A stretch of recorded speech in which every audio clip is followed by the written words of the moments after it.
abonné leen chaîne Mef7 TV bës leen cloche de notification bi ndax saa bu ñu dugalee vidéo ngeen mën ci jot automatiquement. asalaamaaleykum cher internaute Mef7 TV maa leen di ziar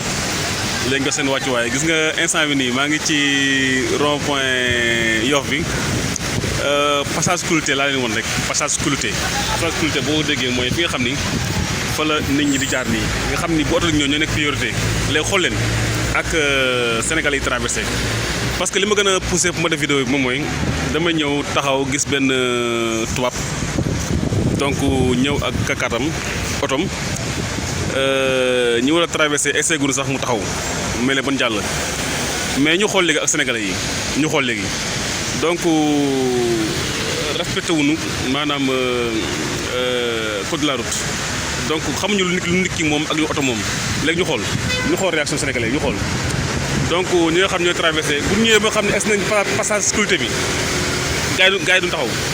dañuy foncé donc fokk nit ki forcé xam ni mi ngi ci droit am pour gars yi meeku jàll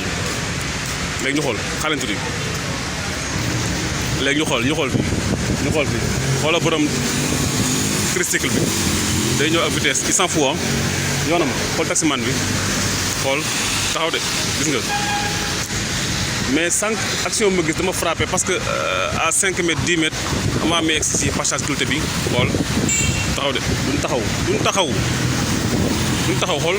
nit ki mooy taxaw kay xaar bañ jàll pare ñu soog jàll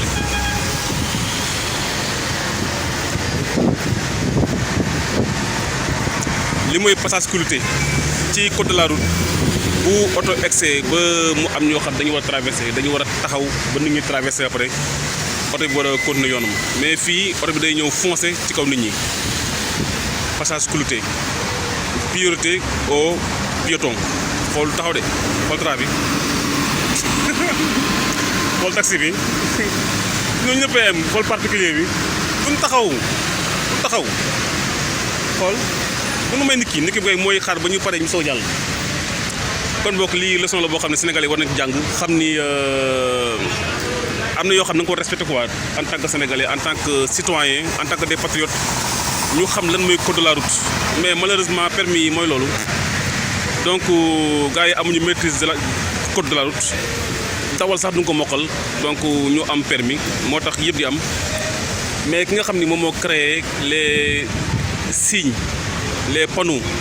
les règles et les lois moom xam ne la mooy passage clouté xool particulier bi gis nga Sénégal sax ngay ñëw gis benn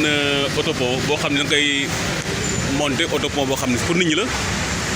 mais da ngay gis ni ngi traversé suufu pont bi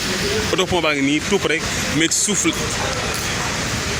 kii mayu ko de waa ji moo forcé moo tax mu taxaw mu taxaw mais sans loolu taxaw xamuñu lii xamuñu ko donc lii nag lan mooy solution bi léegi maa ngi laaj sénégalais yi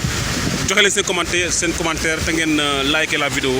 donc pour que ñu def beaucoup plus de vidéos te ngeen abonné ñi nga xam ne c'est la première fois ñu tombé suñu vidéo abonné leen ci Mef7 TV jërë ngeen jëf passage clouté donc aux sénégalais. abonné leen chaîne Mef7 TV bës leen cloche de notification bi